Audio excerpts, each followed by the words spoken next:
Hello everyone, welcome to the platform of TDP pharma. आज हम पढ़ेंगे पैथोफिजियोलॉजी जो सेकेंड सेमेस्टर में बी फार्मेसी सेकेंड सेमेस्टर में है। ठीक है, तो हम पहले देखेंगे कि पैथोफिजियोलॉजी के क्या क्या की टर्म्स होते हैं। जो बेसिकली तीन की टर्म्स हैं, मतलब कैसे पैथोफिजियोलॉजी क्या होता है। और मतलब इसके पहले तीन की टर्म्स समझेंगे। बेसिकली पैथोफिजियोलॉजी थ्री वर्ड्स से मिल के बना हुआ है, पैथोस, फिजियोस और लॉजी। ठीक है, पैथोस का मतलब होता है डिजीज, कोई भी डिजीज, जैसे कि सर्दी, खांसी, जुकाम, बुखार, कैंसर, अनीमिया, जो भी है, ये सारे डिजीजेज हैं जो होते हैं ये। और फिजियोस का मतलब होता है नेचर, उस डिजीज का क्या नेचर है, कैसे वो काम कर रहा है बॉडी पे, कैसे वो आया, किस तरीके से आया, ये सारी चीज़ें हम फिजियोस के अंदर में देखेंगे। ठीक है, और लॉजी, लॉजी का मतलब सब लोग जानते हैं कि स्टडी, कि मतलब उस डिजीज़ के बारे में पढ़ना, वो कैसे काम कर रहा है ये देखना, मैकेनिज्म क्या है, ये सारी चीज़ें हम पैथोफिजियोलॉजी के अंडर में पढ़ेंगे। ठीक है, अब अगर हम इसका डेफिनेशन देखें, एक छोटा सा डेफिनेशन है और सिंपल है। Pathophysiology can be simply defined as study study of the functional change that occur in body as a result of disease और इंजरी। ठीक, कोई भी डिजीज हमारे बॉडी में हो रहा है या कोई भी इंजरी हो रही है, उस बॉडी में तो फंक्शन क्या चेंजेस आ रहे हैं ये हम कवर करते हैं पैथोफिजियोलॉजी में। ठीक है, यही इसका एक बेसिक डेफिनेशन है। जैसे कि अगर मान लीजिए कोई हमको चोट लग गया, ठीक, तो उसके रिजल्ट में क्या क्या चेंजेस आ रहे हैं। चोट लग गया, स्क्रैच आ गया यहाँ बॉडी पे, किसी भी पार्ट पे गिर गए हम, एक्सीडेंट हो गया, कुछ भी हो गया, तो पहले क्या होगा कि इन्फ्लेमेशन आ जाएगा, सूजन आ जाएगा, उस जगह से ब्लड आने लगेगा। ये सारे फंक्शनल चेंजेस अकर होते हैं बॉडी में हमारे। ठीक है, ये इसी को हम क्या बोलते हैं, पैथोफिजियोलॉजी। ठीक, अब एग्जाम्पल देख लेते हैं। Inflammation in response to injury, कोई भी इंजरी हुई हमारे बॉडी में, ठीक, हम गिर गए, हमको चोट लग गया, ठीक, तो सबसे पहले क्या होता है, उस जगह पे सूजन आ जाएगी। ठीक है, ये एक एग्जांपल है। ठीक, उसके बाद से हम देखेंगे दो टर्म्स और इसमें समझेंगे।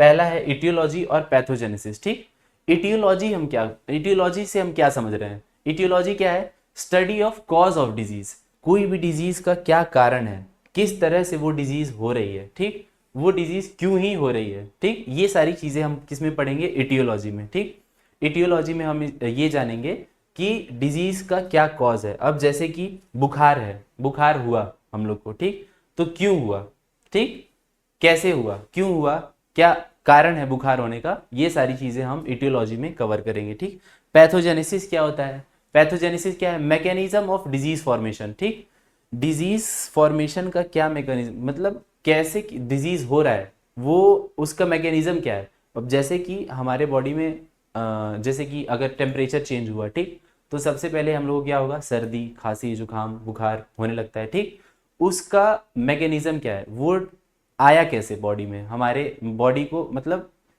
मतलब कैसे फॉर्म हुआ बॉडी में, ये सारी चीजें हम किस में पढ़ेंगे, पैथोजेनेसिस में। ठीक, अब आगे देखते हैं। सबसे पहला जो टॉपिक है हमारा इसमें पैथोफिजियोलॉजी में, ये है होम्योस्टैसिस। ठीक, होम्योस्टैसिस क्या होता है, एक स्टेबल कंडीशन होती है बॉडी की। अगर कोई भी चेंज आ रहा है, एक्सटर्नल एनवायरनमेंट से भी हमारे बॉडी में कोई चेंज आ रहा है, ठीक, जैसे कि अगर वेदर चेंज होता है, सबसे पहले सर्दी, खांसी, जुकाम हो गया, ठीक, या तो फिर हम हाई एल्टीट्यूड पे जा रहे हैं, ठीक, तो हमको वहां पे ज़्यादा ठंडा लगने लगा, ठीक, बॉडी उस चीज़ को कैसे एडजस्ट कर रही है, इसी को हम क्या बोलते हैं, होम्योस्टैसिस, कैसे उस चीज़ को मेंटेन कर रही है। ठीक है, अब देखते हैं होम्योस्टैसिस किस दो बेसिकली ग्रीक वर्ड है और ये दो ग्रीक वर्ड से डेराइव्ड है। पहला है होमियो, होमियो का मतलब होता है सेम, और स्टैसिस का मतलब होता है स्टैंडिंग। ठीक, स्टैंडिंग मतलब रुका हुआ, होमियो का मतलब हो गया सेम। अब इसका डेफिनेशन देख लेते हैं कि क्या होम्योस्टैसिस का क्या डेफिनेशन है। Actual meaning of homeostasis is standing और स्टेइंग द सेम स्टेट। ठीक, होम्योस्टैसिस का क्या मतलब है कि उसी मतलब सेम स्टेट में रुके रहना, खड़े रहना, इसी को हम क्या बोलते हैं, होम्योस्टैसिस। ठीक है, सेम स्टेट, ठीक, मीन्स अ कंडीशन में very but remain relatively constant. कुछ टाइम के लिए हमारे बॉडी में कंडीशंस चेंज होती हैं। अब ठंडी लगती है तो बॉडी को एडजस्ट करने में टाइम लगता है, तुरंत थोड़ी ठंडी हम लोग की ठंडी तुरंत थोड़ी भाग जाती है बॉडी से, बॉडी उसको एडजस्ट करता है। ठीक, इसी को हम होम्योस्टैसिस बोलते हैं। ठीक है, homeostasis is defined as state of dynamic equilibrium.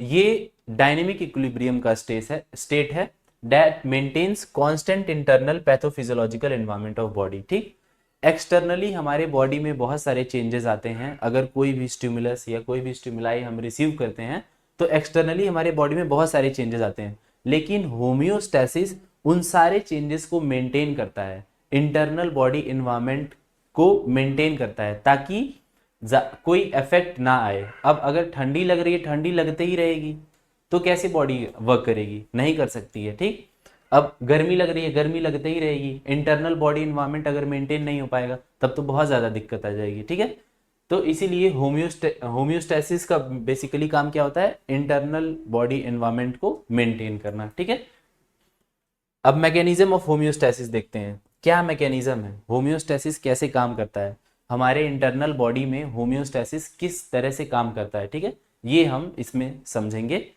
इसका बेसिकली मतलब 3 कंपोनेंट्स होते हैं इनके मैकेनिज्म के, रिसेप्टर, कंट्रोल सेंटर और इफेक्टर। ठीक, रिसेप्टर्स, कंट्रोल सेंटर और इफेक्टर। ठीक है, इसमें क्या हम देखेंगे कि टाइप्स ऑफ सेंसर्स कैसे, मतलब जैसे कि स्टिमुलस रिसीव हुआ तो मतलब सेंस कैसे कर रहा है बॉडी, ये सारी चीजें देखेंगे। ट्रांसफर टू कंट्रोल सेंटर, कैसे कंट्रोल सेंटर पे वो ट्रांसफर हो रहा है, ये हम देखेंगे किसमें, रिसेप्टर में।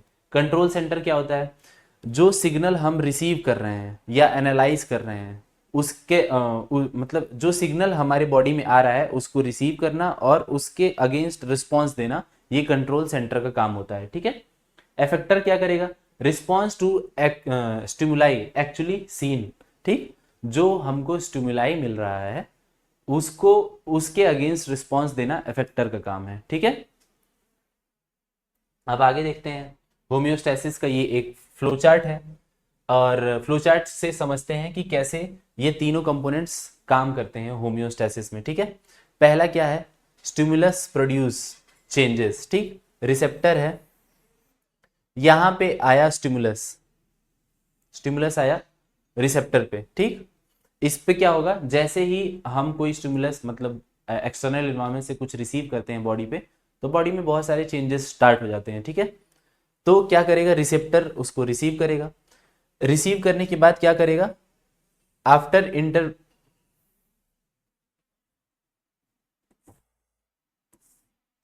ठीक, after interpreting the message efferent pathway, receive stimulus क्या करेगा, प्रोड्यूस चेंज, जैसे ही आया बॉडी में चेंजेस आए। ठीक है, रिसेप्टर उसको वो करेगा, मतलब रिसीव करेगा और जज पता करेगा कि क्या हुआ, चेंजेस क्या है। ठीक, फिर क्या होगा, जो मैसेजेस, अब रिसेप्टर जब उसको मैसेज मिला स्टिमुलस, तो वो मैसेज क्या करेगा, एफरेंट पाथवे के थ्रू कैरी करेगा। ठीक है, उसको मतलब रीड करेगा और एफरेंट पाथवे के थ्रू कैरी करेगा जो भी इम्बैलेंस हुआ। ठीक, अब जैसे ही कैरी करेगा, ये एफरेंट पाथवे क्या करता है, कंट्रोल सेंटर पे मैसेज को भेजता है। जो भी रिसीव होगा स्टिमुलस से, जो भी चेंजेस बॉडी में अकर हुए स्टिमुलस रिसीव होने से, वो एफरेंट पाथवे पे पहले जाएगा, एफरेंट पाथवे के थ्रू ये कंट्रोल सेंटर पे जाता है। ठीक है, जो चेंजेस बॉडी में रिसीव हो रहे हैं। ठीक है, कंट्रोल सेंटर पे गया, अब कंट्रोल सेंटर क्या करेगा, उसको मैसेज को इंटरप्रेट करेगा, मतलब जो चेंज एनालाइज किया है कंट्रोल सेंटर उसको इंटरप्रेट करेगा और इफरेंट पाथवे के थ्रू इसको कैरी करेगा इफेक्टर पे। ठीक, इफेक्टर पे इफरेंट पाथवे के थ्रू कैरी करेगा। ठीक, जैसे ही इफेक्टर पे आएगा मैसेज, वो रिस्पॉन्स देगा उसके अगेंस्ट। ठीक, और जब रिस्पॉन्स आता है, इफेक्टर जैसे ही रिस्पॉन्स देगा तो जो भी इम्बैलेंस अकर होता है हमारे इंटरनल बॉडी फिजियोलॉजी में, वो बैलेंस हो जाता है। ठीक, इफेक्टर पे जैसे ही मैसेज आया, response of effector help to attain homeostasis. ठीक है, जैसे ही इफेक्टर पे मैसेज आया कि हाँ ये चेंजेस हुए हैं, ऐसे ऐसे कंट्रोल सेंटर के थ्रू आया उस पे, और इफेक्टर पे जैसे ही वो मैसेज आएगा तुरंत वो क्या करेगा, उसको जो भी इम्बैलेंस अकर होता है उसको स्टेबल स्टेट मिला देगा और होम्योस्टेसिस मेंटेन हो जाएगा। ठीक है, यही चीज इस चार्ट के थ्रू समझाया गया है। ठीक, अब देख लेते हैं कि क्या लिखा है। The result of stimuli in turn produce response either by positive feedback mechanism or it so reaction continues even at faster rate। ठीक, अब इसमें क्या है कि होम्योस्टैसिस दो मैकेनिज्म पे काम करता है, पॉजिटिव और नेगेटिव फीडबैक मैकेनिज्म। ठीक, तो जब इफेक्टर होम्योस्टैसिस मेंटेन करता है सिग्नल रिसीव करने के बाद, तो वो क्या करेगा कि दो मैकेनिज्म के थ्रू उसको मतलब काम करेगा, पॉजिटिव और नेगेटिव फीडबैक मैकेनिज्म के थ्रू। ठीक है, अब हम आगे उसमें देखेंगे कि पॉजिटिव फीडबैक मैकेनिज्म क्या होता है और नेगेटिव फीडबैक मैकेनिज्म क्या होता है। ठीक है, अब एक एग्जांपल ले लेते हैं कि कैसे होम्योस्टैसिस काम करता है। बॉडी इंटरनल जो बॉडी की फिजियोलॉजी है उस पे होम्योस्टैसिस एक एग्जांपल से समझते हैं कि कैसे काम करता है। ठीक है, रिस्पॉन्स रिड्यूस और search of original stimulus bringing the variable back to its original value. ठीक है, जो भी चेंजेस हमारे बॉडी में आते हैं उसको मतलब जो भी रिस्पॉन्स हम रिसीव करते हैं उसको नॉर्मल स्टेट में ले आते हैं होम्योस्टैसिस के थ्रू। ठीक है, अब जैसे एग्जांपल ले लेते हैं ब्लड ग्लूकोज रेगुलेशन। ठीक, हमारे बॉडी में ब्लड ग्लूकोज मतलब ब्लड कैरी करता है ग्लूकोज। ठीक है, उसका रेगुलेशन होता है। ठीक, उसमें होम्योस्टैसिस कैसे वर्क कर रहा है अब हम ये समझेंगे। ठीक है, पहले क्या होता है कि ब्लड ग्लूकोज अगर मान लीजिए नॉर्मल कितना होता है, मतलब बॉडी जो है नॉर्मल स्टेट में ब्लड ग्लूकोज लेवल है। ठीक है, बॉडी में अब क्या हुआ, अगर एबनॉर्मल हुआ, बॉडी में ब्लड ग्लूकोज का लेवल बढ़ने लगा, राइज होने लगा। ठीक है, तो क्या होगा, जो पैंक्रियाज है इंसुलिन रिलीज करेगा। ठीक है, इंसुलिन का काम क्या होता है, ब्लड ग्लूकोज लेवल को कम करना। ठीक है, और कैसे कम करता है, ये क्या करेगा, जो ये ग्लूकोज है, ग्लूकोज का अपटेक स्टार्ट कर देता है बाय सेल्स। ठीक, इस तरह से इंसुलिन वर्क करता है ब्लड ग्लूकोज लेवल को मेंटेन करने के लिए। ठीक, तो क्या करेगा जब जैसे ही ब्लड ग्लूकोज लेवल बढ़ा बॉडी का, तो ये इंसुलिन वर्क करने लगेगा, बहुत ज़्यादा इंसुलिन सिक्रीशन होने लगेगा, जिसकी वजह से ग्लूकोज जो है, ग्लूकोज का अपटेक सेल के थ्रू बढ़ जाएगा। ठीक, और जब बढ़ेगा तो क्या होगा, बॉडी का जो ब्लड ग्लूकोज लेवल है वो डाउन हो जाएगा, और जब डाउन हो जाएगा तो होम्योस्टैसिस मेंटेन हो जाएगा। साथ ही साथ में एक और प्रोसेस स्टार्ट होता है लीवर में। लीवर में ग्लूकागॉन ग्लूकागॉन का सिक्रीशन होता है, मतलब ग्लूकागॉन लीवर में स्टोर होता है, वो क्या करता है, रिलीज करता है किसको, ग्लूकागॉन को ब्लड में। जैसे ही ग्लूकागॉन ब्लड में आता है वो ब्लड ग्लूकोज लेवल को नीचे गिरा देता है, मतलब फिर से वो होम्योस्टैसिस मेंटेन कर लेता है ब्लड ग्लूकोज लेवल। ठीक है, डिक्रीज हो जाएगा ब्लड ग्लूकोज का लेवल। अब देखते हैं, ये 3 पॉइंट्स में एक्सप्लेन्ड है। Blood glucose rises above normal. ठीक, नॉर्मल से ज़्यादा हो गया ब्लड ग्लूकोज लेवल। ठीक, पैंक्रियाज रिलीज इंसुलिन। पैंक्रियाज जो हैं वो क्या करेंगे, इंसुलिन को रिलीज करेंगे। जैसे ही इंसुलिन रिलीज होगा तो वो क्या करेंगे, ग्लूकोज को सेल का जो अपटेक है ग्लूकोज का उसको बढ़ा देंगे। जब बढ़ा देंगे तो वो ब्लड में जो ग्लूकोज का लेवल है वो धीरे धीरे कम हो जाएगा। ठीक है, insulin stimulates glucose uptake by cell and glycogen formation in liver. जो बॉडी में जो ग्लाइकोजन का फॉर्मेशन हो रहा है उस लीवर में, उसके वजह से भी ग्लूकोज का लेवल घट गया, और इंसुलिन का जो सिक्रीशन हो रहा है उसके वजह से भी ग्लूकोज का लेवल ब्लड में घट गया, जिसकी वजह से क्या होगा, जब नॉर्मल स्टेट पे ब्लड ग्लूकोज लेवल आ जाएगा तो क्या हो जाएगा, होम्योस्टैसिस मेंटेन हो जाएगा, किसका, ब्लड ग्लूकोज लेवल का। ठीक है, ये एक एग्जांपल के थ्रू हम समझे कि ब्लड ग्लूकोज होम्योस्टैसिस कैसे वर्क करता है बॉडी में। ठीक है, अब नेक्स्ट देखते हैं, जैसे कि अभी पीछे हम पढ़े कि दो तरीके से होम्योस्टैसिस वर्क करता है, पॉजिटिव फीडबैक मैकेनिज्म और नेगेटिव फीडबैक मैकेनिज्म के थ्रू। ठीक है, तो पॉजिटिव फीडबैक मैकेनिज्म में हम देखेंगे कि कैसे मतलब पॉजिटिव फीडबैक मैकेनिज्म का क्या रिस्पॉन्स है। कोई चीज़ अगर बढ़ जा रही है बॉडी में, उसको बॉडी कैसे होम्योस्टैसिस पे ला रही है, मतलब होम्योस्टैटिक्स उसका कैसे मेंटेन कर रही है, हम ये पॉजिटिव फीडबैक मैकेनिज्म में समझेंगे। ठीक है, when homeostasis of body is maintained by increasing response rate। ठीक, अगर रिस्पॉन्स रेट हम बढ़ा रहे हैं बॉडी, मतलब जैसे कि कुछ भी अगर इनप्रॉपर एक्टिविटी या इरेगुलर एक्टिविटी हम बॉडी में देखें, ठीक है, उसके अगेंस्ट हम बहुत ज़्यादा रिस्पॉन्स बढ़ा दिए, ठीक है, increasing the response, response rate बहुत ज़्यादा बढ़ा दिए, लो से हाई मतलब कम था, उसका रिस्पॉन्स ज़्यादा कर दिए, ठीक है। तो इसको क्या बोलेंगे, पॉजिटिव फीडबैक मैकेनिज्म। इसको हम क्या बोलेंगे, पॉजिटिव फीडबैक मैकेनिज्म। कैसे, जैसे कि अगर होम्योस्टैसिस हमको मेंटेन करना है और हम रिस्पॉन्स रेट बढ़ा दिए उसका, ठीक है, किसी जैसे कि ये अभी जो एग्जांपल लिए ब्लड ग्लूकोज लेवल का, ठीक, पैंक्रियास का सिक्रीशन और ग्लाइकोजन का सिक्रीशन बहुत बढ़ जाए, मतलब इंक्रीज हो जाए, तो ये पॉजिटिव फीडबैक मैकेनिज्म में आ जाएगा, ठीक है। जैसे पॉजिटिव फीडबैक का मैकेनिज्म हम देख लेते हैं, ब्लड क्लॉटिंग। ब्लड क्लॉटिंग में क्या है, अगर मतलब इसका मैकेनिज्म समझेंगे कि कैसे ब्लड क्लॉटिंग वो रुकता है, होम्योस्टैसिस पे कैसे आता है, ये हम देखेंगे इसमें। पहला है इंजर्ड टिश्यू जो है वो थ्रोम्बोप्लास्टिन को रिलीज करते हैं, ठीक। अब हम कहीं गिर गए, चोट लग गया, ठीक है, तो टिश्यू इंजर्ड हो गई, वो क्या करेगी सबसे पहले, अब ब्लड खून तो बहुत ज़्यादा निकलता है, ठीक है, तो उसको मेंटेन करते हैं, कुछ चीज़ें कैसे मेंटेन होती हैं, वो खून कैसे रुका, होम्योस्टैसिस पे कैसे आया, बॉडी नॉर्मल स्टेट पे कैसे आया, ये हम देखते हैं किसमें ब्लड क्लॉटिंग का कैसे होता है, ठीक है। इंजर्ड टिश्यू रिलीज थ्रोम्बोप्लास्टिन, जो मतलब जहाँ पे चोट लगी है वहाँ से थ्रोम्बोप्लास्टिन का रिलीज होगा, ठीक है। Deposited platelets also release thromboplastin, blood में हमारे प्लेटलेट्स होती हैं, ठीक है। सबसे पहले अगर चोट लगती है तो ब्लड कैसे रुकता है, वहां से अगर खून बह रहा है तो सबसे पहले प्लेटलेट्स वहां पे आकर के इकट्ठा होती हैं, ठीक है। जो प्लेटलेट्स वहां पे डिपॉजिट होंगी वो भी थ्रोम्बोप्लास्टिन का सिक्रीशन करती हैं, ठीक है। Both combine in presence of calcium to activate the thrombokinase enzyme, ठीक है।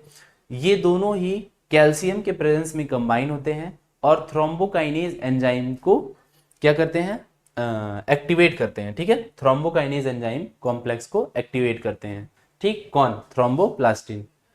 These enzyme complex convert inactive prothrombin into thrombin, ठीक है।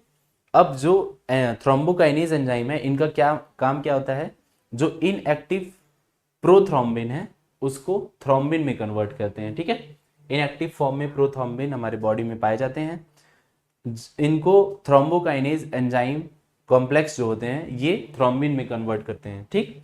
अब जैसे ही थ्रोम्बिन में कन्वर्ट हो जाएगा तो जो थ्रोम्बिन होता है वो फाइब्रिनोजन में कन्वर्ट हो जाएगा। फाइब्रिनोजन क्या करेगा, फाइब्रिन में कन्वर्ट हो जाएगा, ठीक। जैसे ही फाइब्रिन में कन्वर्ट होगा, जो क्लॉट फॉर्मेशन होता है वो स्टेबलाइज हो जाएगा और ब्लीडिंग भी रुक जाएगी। जैसे अब पहले क्या हुआ कि थ्रोम्बोप्लास्टिन आया, ठीक है।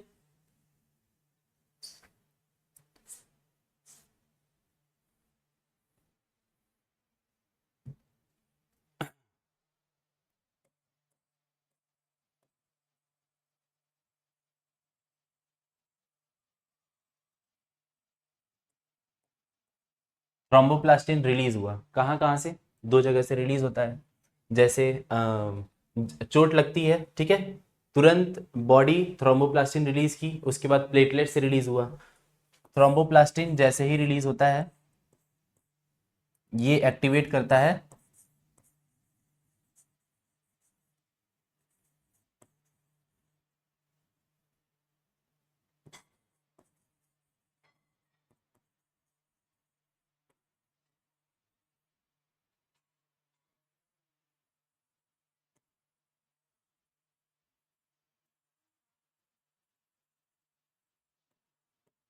थ्रोम्बोकाइनेज एंजाइम कॉम्प्लेक्स को, ठीक है। जैसे ही ये किसके प्रेजेंस में, कैल्शियम के प्रेजेंस में ये कंबाइन होते हैं, ठीक है। थ्रोम्बोकाइनेज एंजाइम कॉम्प्लेक्स जो है ये, इनका काम क्या होता है बेसिकली, प्रोथ्रोम्बिन को थ्रोम्बिन में चेंज करना, ठीक है। प्रोथ्रोम्बिन हमारे बॉडी में पहले से स्टोर होते हैं, इसको ये थ्रोम्बिन में कन्वर्ट करता है कैल्शियम आयन के प्रेजेंस में, ठीक है। Ca+2 कैल्शियम के प्रेजेंस में थ्रोम्बोकाइनेज एंजाइम कॉम्प्लेक्स प्रोथ्रोम्बिन को थ्रोम्बिन में कन्वर्ट करता है, ठीक है। अब ये जो थ्रोम्बिन है ये फाइब्रिनोजन को रिलीज करता है, ठीक। फिर ये फाइब्रिनोजन क्या होगा, फाइब्रिन में कन्वर्ट हो जाएगा।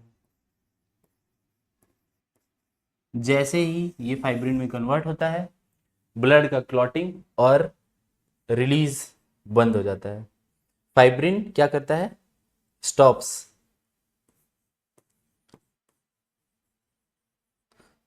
ब्लड क्लॉटिंग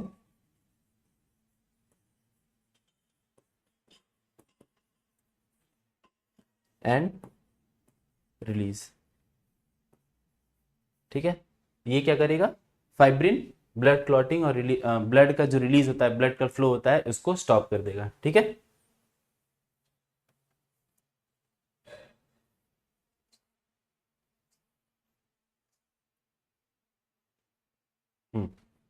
देखिए थ्रोम्बिन में फिर कन्वर्ट्स फाइब्रिनोजन टू फाइब्रिन और क्लॉट स्टेबलाइज हो जाएगा, स्टॉपिंग एनी ब्लीडिंग, ठीक। ब्लीडिंग भी स्टॉप हो जाएगी। ये है पॉजिटिव फीडबैक मैकेनिज्म। अब इसमें अब वही सारे पॉइंट्स लिखे हुए हैं कि कैसे काम करता है। इंजर्ड टिश्यू थ्रोम्बोप्लास्टिन रिलीज किया, deposited platelets also release thromboplastin, ठीक है। टिश्यू और डिपॉजिटेड प्लेटलेट्स जो होते हैं वो थ्रोम्बोप्लास्टिन रिलीज करते हैं, ठीक है। Both combine in presence of calcium to activate the thrombokinase enzyme complex. Thrombokinase enzyme complex को ये दोनों मतलब थ्रोम्बोकाइनेज एंजाइम कॉम्प्लेक्स एक्टिवेट होता है प्रेजेंस ऑफ कैल्शियम। यहाँ थोड़ा सा मिस्टेक हो गया है, उसको बाद में देख लेंगे। एंजाइम कॉम्प्लेक्स कन्वर्ट होता है इनएक्टिव प्रोथ्रोम्बिन को थ्रोम्बिन में कन्वर्ट करता है, ठीक। फिर थ्रोम्बिन जो है फाइब्रिनोजन को फाइब्रिन में कन्वर्ट कर देता है, ठीक है। इनसॉल्युबल फाइबर्स होते हैं, ये फाइबर्स आकर के क्लॉट पे लग जाएंगे और ब्लड स्टॉप कर देंगे, ब्लड का क्लॉटिंग और ब्लड का फ्लो भी स्टॉप हो जाता है, ठीक है। नेगेटिव फीडबैक मैकेनिज्म देखते हैं अब। दूसरा मैकेनिज्म हमारा क्या है, नेगेटिव फीडबैक मैकेनिज्म, ठीक है। इसमें क्या करेंगे, नेगेटिव फीडबैक मैकेनिज्म जो है reduces the response maintaining internal balance by bringing condition back to normal, ठीक है। ब्लड ग्लूकोज रेगुलेशन, ठीक, रिस्पॉन्स को मेंटेन करता है, ठीक है। और क्या करता है, maintain internal balance by bringing conditions back to normal, conditions को नॉर्मल ले आता है, नॉर्मल कंडीशन में लाता है और रिस्पॉन्स को कम करता है, ठीक है। जैसे कि blood glucose regulation, blood glucose का रेगुलेशन नेगेटिव फीडबैक मैकेनिज्म का एग्जांपल है। इसमें देख लेते हैं, सेम अभी पढ़े ही कैसे काम कर रहा है ब्लड ग्लूकोज लेवल, ठीक है। अगर इम्बैलेंस हो जाता है, हाई ब्लड ग्लूकोज लेवल पड़ मतलब बॉडी में ब्लड ग्लूकोज का लेवल बढ़ जा रहा है, पैंक्रियाज का सिक्रीशन स्टार्ट हो जाएगा, ठीक है। उसके बाद से जो ग्लूकागॉन स्टोर होते हैं लीवर में उनका मतलब वो आने लगेंगे और उसके ग्लूकोज का लेवल कम कर देंगे, ठीक है। पैंक्रियाज से जो इंसुलिन का सिक्रीशन है वो स्टार्ट हो जाएगा और इंसुलिन क्या करेंगे, ग्लूकोज का जो अपटेक है सेल के द्वारा वो उसको बढ़ा देंगे, ठीक है। यही चीज़ इसमें समझाया गया है, ठीक है। इसको आप लोग एक बार देख लीजिएगा।